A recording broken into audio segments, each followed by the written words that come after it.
أعوذ بالله من الشيطان الرجيم بسم الله الرحمن الرحيم فاستجاب له ربه فصرف عنه كيدهن إنه هو السميع العليم ثم بدا لهم من بعد ما رأوا الآيات ليسجننه حتى حين۔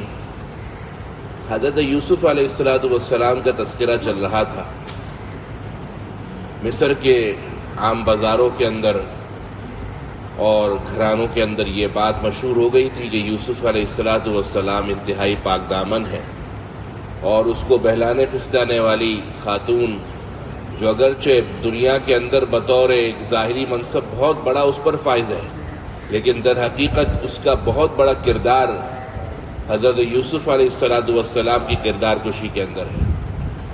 اس دوران حضرت یوسف علیہ السلام کے زمانے کی یہ عزیز مصر جس کا نام زلیخا ہے، اس نے عورتوں کی مجلس تیار کی، دعوت میں بلایا اور وہاں پر اس بات پر مہر لگائی کہ دیکھو جس طریقے سے تم نے اس کی خوبصورتی کی تعریف کی اور تم بھی اس کے جال میں پھنسنے لگی، میرے ساتھ بھی یہی ہوا تھا۔ اور اس دوران زلیخا نے یہ کہا کہ اب بھی اگر یوسف نے میری بات نہیں مانی تو میں اس کو جیل کے اندر ڈال دوں گی۔ اس پر حضرت یوسف علیہ السلام نے اللہ سے کہا کہ اب میرے پاس یا تو دو ہی راستے ہیں، یا تو میں گناہ میں پڑ جاؤں یا جیل میں چلا جاؤں، تو جیل میرے لیے زیادہ محبوب ہے، اور اے اللہ اگر تو نے مجھ سے ان کا مکر و فریب دور نہیں کیا تو میں ان کی طرف مائل ہو جاؤں گا اور میں نادانوں کے اندر میرا شمار ہو جائے گا۔ اس پر اللہ فرماتے ہیں کہ ہم نے اس کی دعا قبول کی، اور جو ان عورتوں کا مکر و فریب تھا ہم نے دور کر دیا، ختم کر دیا۔ فاستجاب له ربه، ان کی دعا قبول کی، حضرت یوسف کی دعا قبول کی، ربه حضرت یوسف کے رب نے، فصرف عنہ اللہ نے پھیر دی حضرت یوسف سے، کیدہن ان عورتوں کا مکر و فریب، انہ هو السمیع العلیم بلا شبہ وہ اللہ سننے والا جاننے والا ہے۔ ثم بدا لهم پھر ظاہر ہو گئی ان پر، من بعد ما رأوا الآیات جب انہوں نے نشانیاں دیکھ لی، لیسجننہ کہ وہ حضرت یوسف کو جیل میں ضرور بضرور ڈالیں گے، حتی حین ایک زمانے تک۔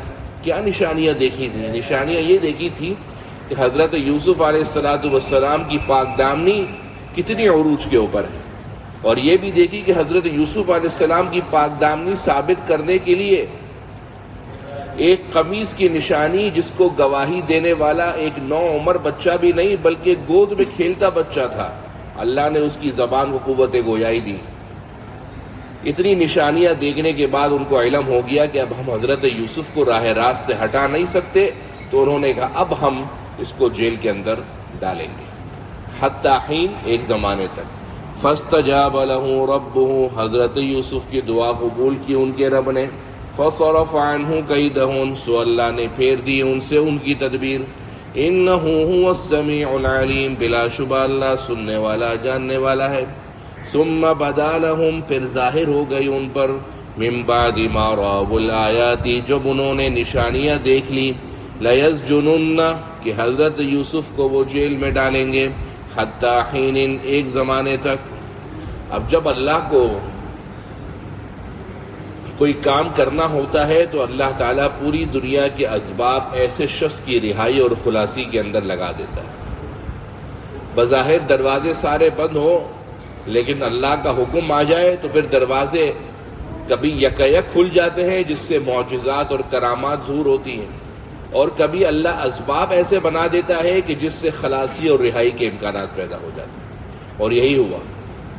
جیل کے اندر حضرت یوسف کی نیکی کا چرچا عروج کے اوپر تھا۔ حضرت یوسف ہر کسی کی دامنگیری کرتے، کوئی شخص تکلیف میں ہوتا اس کی غمخواری کرتے، بیمار ہوتا عیادت کرتے، ان کے ساتھ بیٹھتے، تو لوگوں کے درمیان ان کی محبت، ان کی رافت و شفقت اور ان کی ایثار و ہمدردی کا چرچا ہو گیا تھا۔ اس دوران جیل کے اندر دو شخص داخل ہوئے۔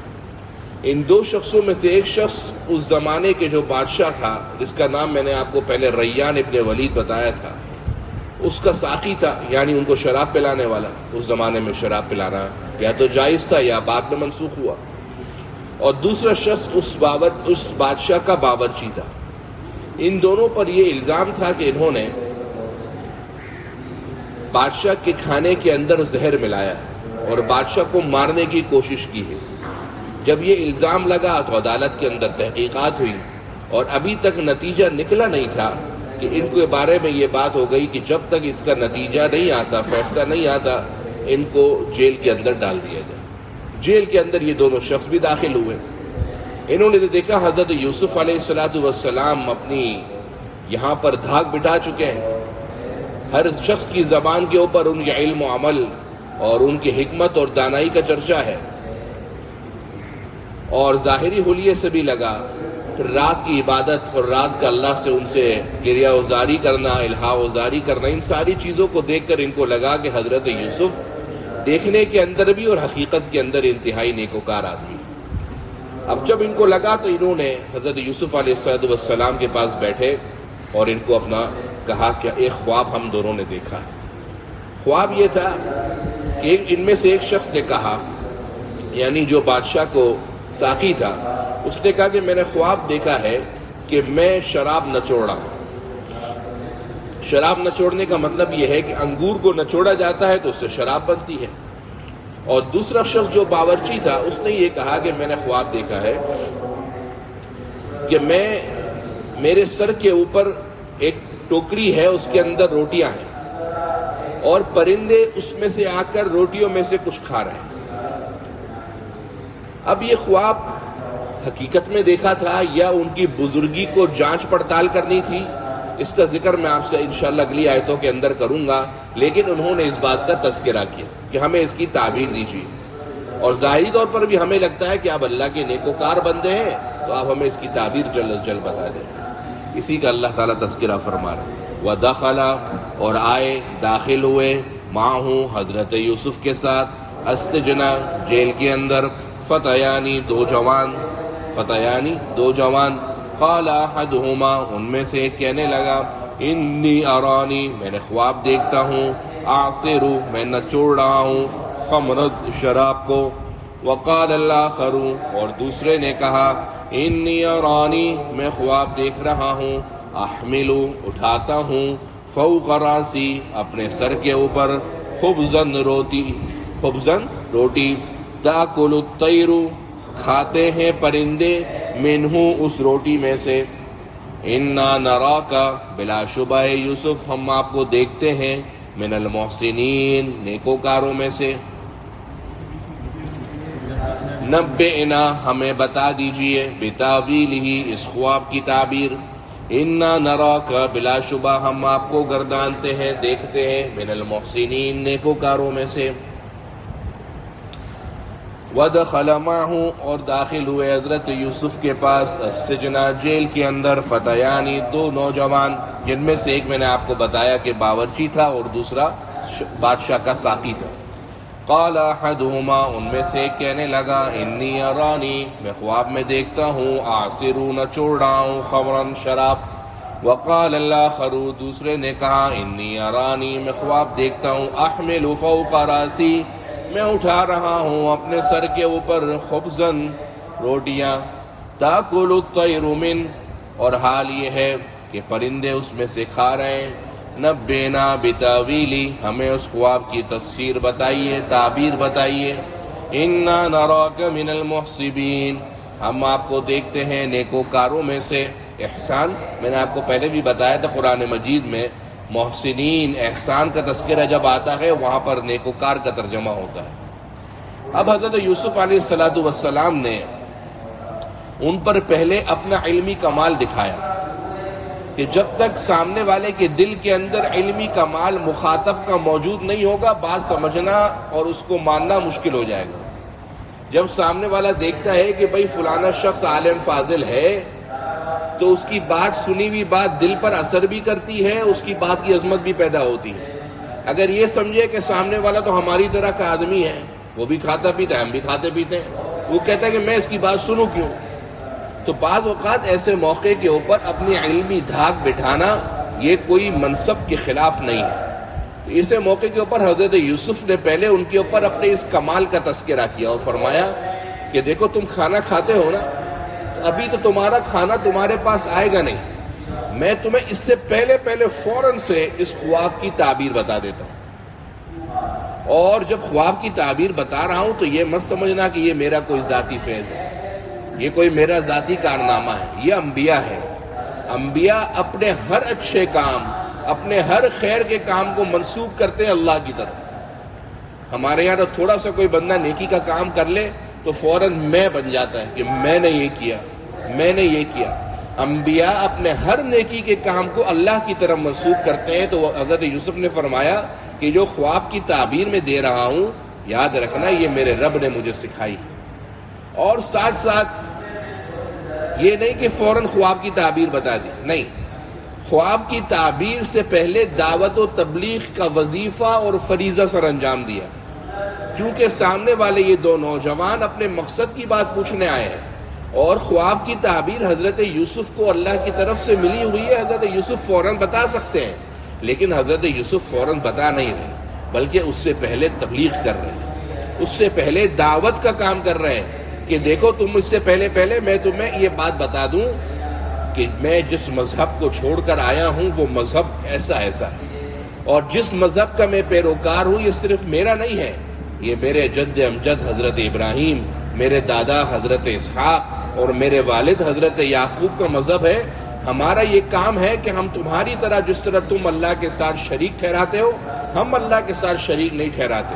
اور آخر میں یہ بھی فرمایا کہ یہ اللہ کا ہم پر بہت بڑا فضل ہے، لیکن اکثر لوگ اس معاملے کے اندر ناشکر ہیں۔ اور ساتھ ہی پھر جیل کے ان دو جوانوں کے بجائے سب کو جمع کیا اور کہا کہ جیل والوں ذرا یہ بتاؤ، اپنی عقل کا گھوڑا بھی دوڑاؤ، کچھ لاجک کا بھی استعمال کرو، اور یہ بتاؤ کہ اتنے سارے رب ہیں، یہ تمہارے لیے بہتر ہے، یہ ایک اکیلا اللہ جو واحد و قہار ہے یہ تمہارے لیے بہتر ہے؟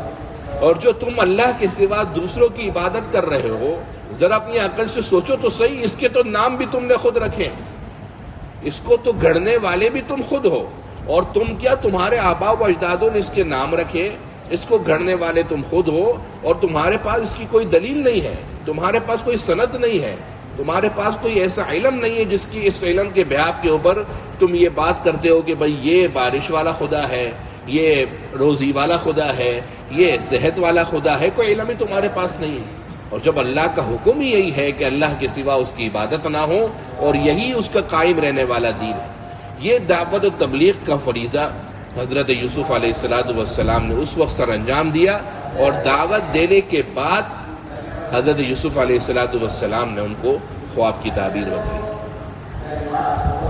قال، حضرت یوسف نے فرمایا، لا یاتیکما طعام، تم دونوں کے پاس کھانا نہیں آئے گا، ترزقانہ، جو تم کو دیا جاتا ہے، الا نباتکما، مگر میں تم دونوں کو بتا دوں گا، بتاویلی، اس خواب کی تفسیر، تعبیر، قبل ان یاتیکما، قبل اس کے کہ وہ تمہارے پاس لے کر آ جائے، ذالکما مما علمنی ربی، یہ سب اس لیے ہے کہ مجھے میرے رب نے یہی سکھایا ہے، انی ترکتو، میں چھوڑ آیا ہوں، ملت قوم، ایسے قوم کا مذہب، لا یؤمنون باللہ، جو اللہ پر ایمان نہیں لاتے، وبالآخرۃ، آخرت کا یقین نہیں رکھتے، وہم کافرون، اور وہ اللہ کے ماننے والے بھی نہیں ہیں، کافر ہیں، واتبعت، اور میں مانتا ہوں، پیروی کرتا ہوں، ملت آبائی، اپنے آباء و اجداد کے دین کی، اپنے آباء و اجداد کے مذہب کی، ابراہیم، میرے دادا جد امجد حضرت ابراہیم کی، و اسحاق، اور میرے دادا حضرت اسحاق کی، و یعقوب، اور میرے والد محترم حضرت یعقوب کی، ما کان لنا، ہماری یہ مجال نہیں، ان نشرک باللہ، کہ ہم شریک ٹھہرائیں اللہ پر، من شیء، کسی بھی چیز کے ساتھ، ذالک من فضل اللہ علینا، یہ اللہ کے فضل میں سے ہے ہم پر، ولیکن اکثر الناس لا یشکرون، لیکن اکثر لوگ شکر نہیں کرتے، قدر نہیں کرتے۔ یا صاحبی السجن، اے جیل کے دونوں ساتھیوں، سب سن لو، ارباب متفرقون، یہ بتاؤ کہ کیا بہت سارے پالنے والے، خیرun، بہتر ہیں، ام اللہ، یا ایک اللہ، ام اللہ، یا اللہ، الواحد، جو ایک ہے، یکتا ہے، القہار جو قہر والا ہے. ما تعبدون من دونہ تم اللہ کے سوا عبادت نہیں کرتے ان خداؤں کی الا اسمان مگر نام سمیتموہا جن کے تم نے خود گڑھ لیے ہیں تم نے وآباؤکم اور تمہارے آباء و اجداد نے ما انزل اللہ بہا من سلطان اللہ نے اس پر کسی قسم کی دلیل نہیں اتاری. ان الحکم الا للہ اس دنیا کے اندر فیصلے تو اللہ ہی کے لیے ہیں. ہمارا اور اسی نے یہ فیصلہ کیا ہے اللہ تعبدو کہ تم عبادت نہ کرو الا ایاہ مگر اللہ ہی کی. الا ایاہ کا ترجمہ مگر اللہ ہی کی. ذالک الدین القیم یہ دین کا جو خلاصہ میں تمہارے سامنے رکھ رہا ہوں ذالک الدین القیم یہ قائم رہنے والا دین ہے. ولیکن اکثر الناس لا یعلمون لیکن اکثر لوگ نہیں جانتے. گویا پہلے اپنا ایک کمال بتایا اور کمال بتانے کے ساتھ کہا کہ جو کھانا تمہارے پاس آنے کا ہے اس سے پہلے میں تم کو اس خواب کی تعبیر بتا دوں گا مگر اس سے پہلے دین کی طرف دعوت دی. بعض مفسرین نے فرمایا کہ یہ جو آیت ہے قال لا یأتیکما طعام ترزقانہ الا نبأتکما بتاویلہ اس کا مطلب یہ ہے کہ جو کھانا آج تمہارے پاس بن کر آئے گا وہ کھانا کیا ہوگا کتنی مقدار کے اندر ہوگا اس کھانے کو کھانے کے بعد تم پر کیا اثرات مرتب ہوں گے میں اپنے اس علم کی روشنی میں جو اللہ نے مجھے دیا ہے یہ بھی بتا سکتا ہوں کہ تمہارے پاس کھانا کیا اور کتنی مقدار میں آنے والا ہے. یہ دونوں قسم کی توجیحات اور تفسیرات مفسرین نے نقل کی ہے. قال حضرت یوسف نے کہا لا یأتیکما طعام تمہارے پاس کھانا نہیں آئے گا ترزقانہ جو تم کو دیا جاتا ہے الا نبأتکما مگر میں تم دونوں کو بتاؤں گا بتاویلہ اس خواب کی تعبیر قبل ان یاتیکما قبل اس کے کہ وہ تم دونوں کے پاس آ جائے. ذالکما مما علمنی ربی یہ اس لیے کہ میرے رب نے مجھے سکھایا ہے. انی ترکت ملت قوم میں چھوڑ آیا ہوں ایسے قوم کا مذہب لا یؤمنون باللہ وبالآخرۃ جو ایمان نہیں لاتے اللہ پر اور آخرت پر ہم کافرون اور وہ اللہ کے نہ ماننے والے ہیں. واتبعت اور میں اتباع کرتا ہوں ملت آبائی اپنے آباء و اجداد کے دین کی جو آباء و اجداد حضرت ابراہیم اسحاق اور یعقوب ہیں. ما کان لنا ہماری یہ مجال نہیں ان نشرک باللہ من شیء کہ ہم اللہ کے ساتھ کسی بھی حوالے سے کچھ بھی شریک ٹھہرائیں. ذالک من فضل اللہ علینا یہ اللہ کے فضل میں سے ہم پر ولکن اکثر الناس لا یشکرون لیکن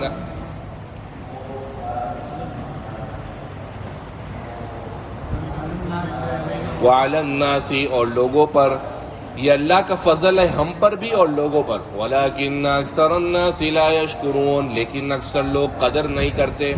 معلوم ہوا کہ اس دنیا کے اندر اکثریت کفرت الفسق والفجر کی ہے یعنی فاسق فاجر اللہ کے نہ ماننے والے ناشکرے اس دنیا میں زیادہ ہے. لہذا کسی چیز کا زیادہ یا کم ہونا یہ معیار نہیں.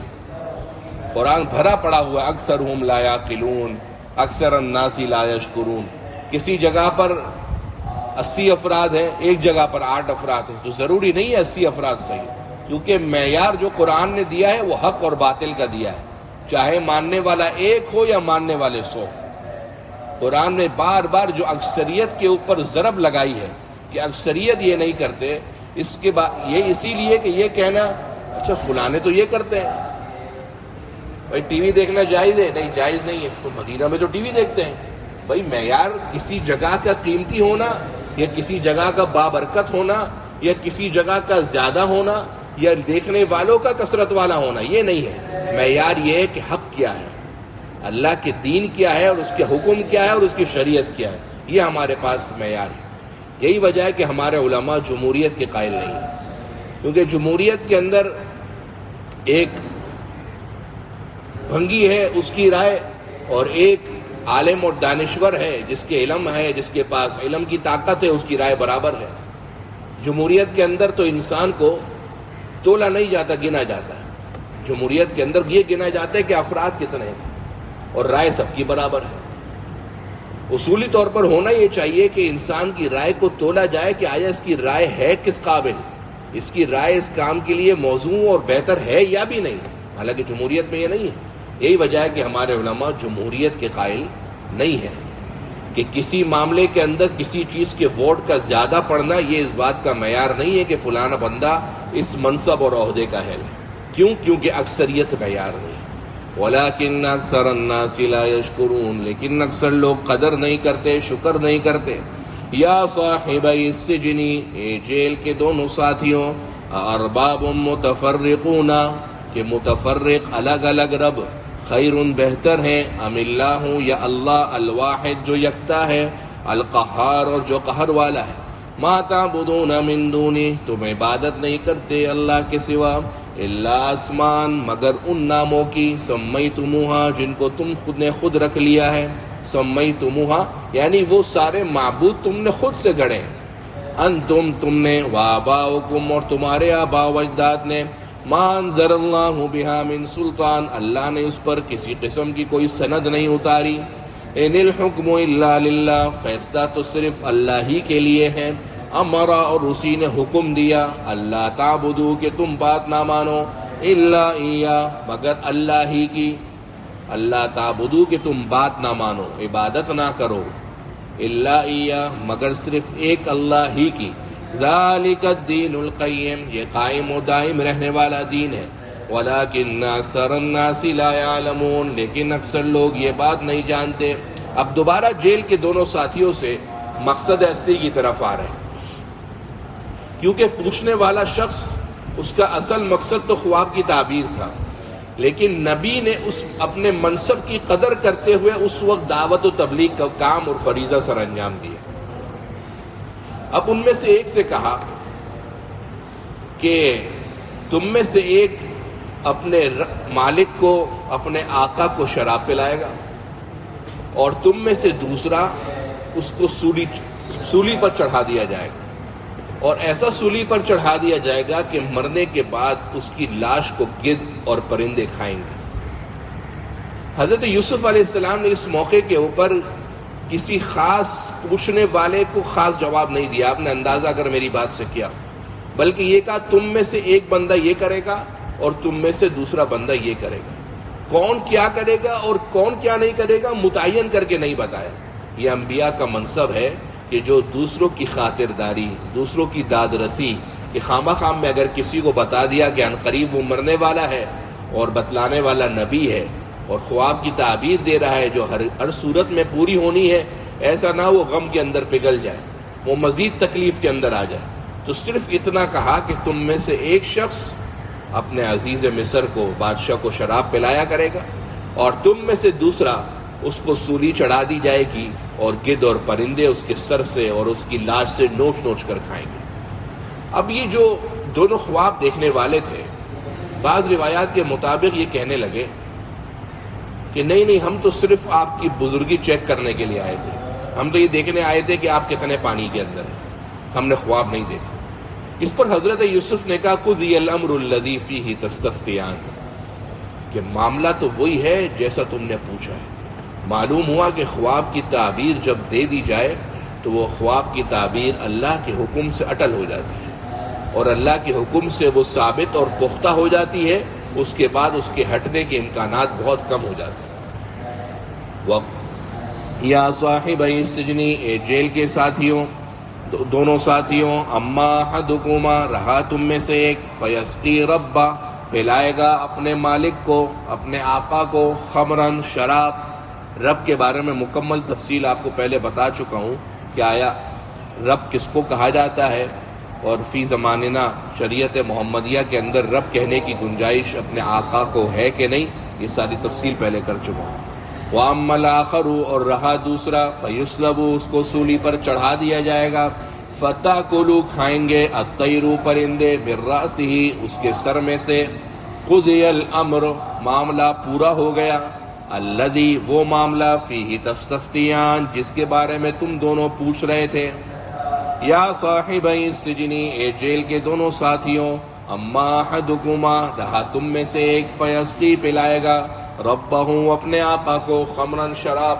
وَأَمَّا الْآخَرُ اور رہی بات دوسرے کی فَيُصْلَبُ اس کو سولی پر چڑھا دیا جائے گا فَتَأْكُلُ الطَّيْرُ مِنْ رَأْسِهِ کہ کھائیں گے پرندے اس کے سر میں سے. قُضِيَ الْأَمْرُ معاملہ پورا ہو گیا. الَّذِي فِيهِ تَسْتَفْتِيَانِ وہ معاملہ جس کے بارے میں تم دونوں پوچھ رہے تھے. وَقَالَ لِلَّذِي ظَنَّ اور کہا حضرت یوسف نے اس شخص سے جس کے بارے میں یہ گمان تھا أَنَّهُ کہ وہ ناجٍ مِّنْهُمَا نجات پانے والا ہوگا ان دونوں میں سے. اذکرنی عند ربک مجھے اپنے آقا کے پاس میرا تذکرہ کر دینا. اذکرنی میرا تذکرہ کر دینا عند ربک اپنے آقا کے پاس. لیکن انساہ الشیطان شیطان نے اس کو بھلا دیا ذکرہ اس کا تذکرہ کرنا. فلبث سو ٹھہرے رہے حضرت یوسف فی السجن جیل کے اندر بضع سنین کچھ سال. بضع سنین کچھ سال. اب یہاں پر ہوا یہ کہ حضرت یوسف علیہ السلام کو جس شخص کے بارے میں یہ گمان تھا کہ ان دونوں میں سے یہ نجات پائے گا اور اپنے آقا کو جا کر عزیز مصر کو جا کر شراب پلایا کرے گا، اس سے کہا کہ دیکھو اپنے محسن کی قدر کرنا. تم کو خواب کی تعبیر بتا رہا ہوں اور صحیح خواب کی تعبیر بتا رہا ہوں، مجھے بھول نہیں جانا.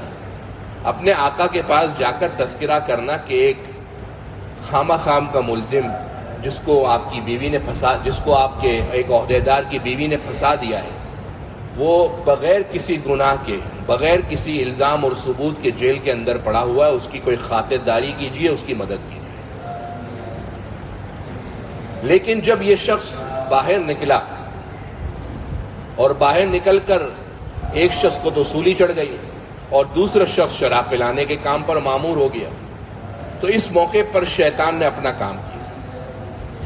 گویا اصل تو اللہ کی تدبیر یہ تھی کہ یہ جو جیل کے دونوں ساتھی تھے یہ حضرت یوسف کی خلاصی اور رہائی کا ذریعہ تھے. لیکن شیطان نے یہاں پر ایک چال چلی، اور شیطان نے چال یہ چلی کہ یہ جو سبب تھا درمیان کا کہ اپنے عزیز مصر کے بجائے بادشاہ کے تم چونکہ ساقی اور شراب پلانے والے ہو، وہاں پر جا کے میرا تذکرہ کر دینا تاکہ میں جیل سے باہر آ جاؤں. تو ایسے موقع پر شیطان نے اپنا تھوڑا تصرف زیادہ کر کے دکھایا اور اس شخص کے دماغ سے یہ بات محو کر دی، بھلا دی کہ بھائی حضرت یوسف نے اس خواب کی تعبیر بتائی. اب ادھر حضرت یوسف کو خلاصی کے معاملات حل ہونے کے تھے، ادھر شیطان نے چال چلی اور شیطان نے چال چل کر اس کے دماغ سے یہ بات نکال دی. اب اللہ کی طرف سے ایک اور تدبیر پیدا ہوئی. معلوم ہوا کہ صبر رکھیے اور پریشان نہ ہوئیے. اگر جتنے آپ کے معاملات حل ہونے کے راستے ہیں وہاں پر سامنے والا مزید آپ کے راستے بند کرنے کی کوشش کرے تو اللہ اور راستے کھولے گا، فکر نہ کریں. یہاں پر اتنا بڑا معاملہ ہے، شیطان نے اپنے تصرف سے زیادہ اس کے دماغ سے بات کو نکال دیا. لیکن چونکہ رب کا حکم تھا تو اللہ چونکہ اس دنیا کے اندر دارالاسباب ہے، کسی سبب کے ذریعے سے اللہ نے نکالنا ہے، ورنہ تو کرامت اور معجزہ ہو جائے گا. نکالنا اسباب کے تحت ہے. اب اللہ کی تدبیر دوبارہ ان سب کے اوپر غالب آئی اور دوبارہ خلاصی کا راستہ اللہ نے ایک اور پیدا کیا. وقال للذی ظن اور کہا حضرت یوسف نے اس کو للذی ظن جس کے بارے میں یہ گمان تھا انہ ناج منہما کہ وہ ان دونوں میں سے نجات پا جائے گا. اذکرنی عند ربک میرا تذکرہ کر دینا اپنے رب کے یہاں.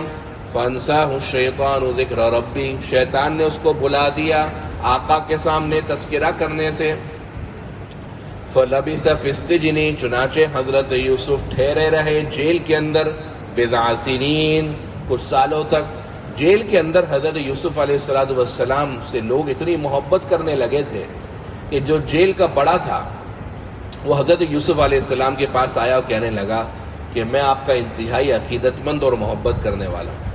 حضرت یوسف نے اس سے کہا کہ بھائی مجھ سے محبت مت کرو. بچپن کے اندر مجھ سے میری پھپھو نے محبت کی تو مجھ پر چوری کا الزام لگا.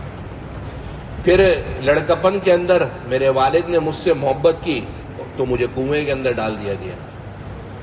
اور عین جوانی کے اندر عزیز مصر کی بیوی نے مجھ سے محبت کی تو آج تمہارے سامنے جیل کے اندر پڑا ہوں. لہٰذا میں اس وقت آزمائشوں کے اندر ہوں لہذا مجھ سے محبت کرنے کے چرچے عام نہ کرو۔ اب اللہ کی تدبیر دوبارہ سر چڑھ کر بولنے لگی، اور وہ اللہ کی تدبیر دوبارہ اس طریقے سے چڑھنے لگی کہ بادشاہ نے ایک رات خواب دیکھا، اور بادشاہ کا خواب یہ تھا کہ 7 موٹی گایاں ہیں، اور 7 موٹی گایاں اس کو کھانے والی 7 دبلی گایاں ہیں، پتلی گایاں ہیں۔ اور جب یہ خواب دیکھا تو صبح خواب سے اپنی نیند سے بیدار ہوا، اور وہ بادشاہ اپنے لوگوں اور سرداروں کو، پارلیمنٹ کے جیسے افراد ہوں گے، ان کو جمع کیا اور کہا کہ افتونی رویایا، یہ میرے خواب کی تعبیر ذرا مجھے بتاؤ، ان کنتم للرؤیا تعبرون، اگر تم کو پتہ ہے تو مجھے خواب کی تعبیر بتاؤ۔ تو وہ لوگ کہنے لگے ان کو اس خواب کی تعبیر کا علم تو تھا نہیں۔ بعض اوقات آدمی کو کسی بات کا پتہ نہیں ہوتا تو وہ غلط بات کہتا ہے، جیسے مشہور ہے لاہوریوں سے راستہ پوچھ لینا، اس بات کی دعوت دینا ہے کہ آپ غلط جگہوں پر ہی جاؤ، مشہور ایک بات کر رہا ہوں۔ تو ان کو راستہ تو ان کو معلوم تو کچھ بھی نہیں تھا، تو کہنے لگے کہ یہ تو ایسے ہی بس خواب ہے جس کے اندر حقیقت اور غلط، صحیح اور غلط، رتب و یابس بات جمع ہو جاتی ہے۔ اور حقیقت پھر انہوں نے کہی کہ اصل بات تو یہ کہ ہمیں خواب کی تعبیر پتہ ہی نہیں۔ اب چونکہ اس بادشاہ کے پاس وہ ساقی یعنی شراب پلانے والا تھا، اس کا ماتھا ٹھٹکا، اور اس کو خیال آیا کہ اوئے ہوئے ہوئے بھائی، وہ تو حضرت یوسف جیل کے اندر پڑے ہیں، آج میں ان کے خواب کی تعبیر کی برکت سے زندہ ہوں تو حضرت یوسف کی وجہ سے ہوں۔ تو انہوں نے بادشاہ سے کہا کہ ارسنون، مجھے آپ جیل خانے کے اندر بھیج دو، میں وہاں پر جا کر یوسف سے بات کرنا چاہتا ہوں۔ اس کا تذکرہ انشاءاللہ اللہ کے حکم سے کل کریں گے۔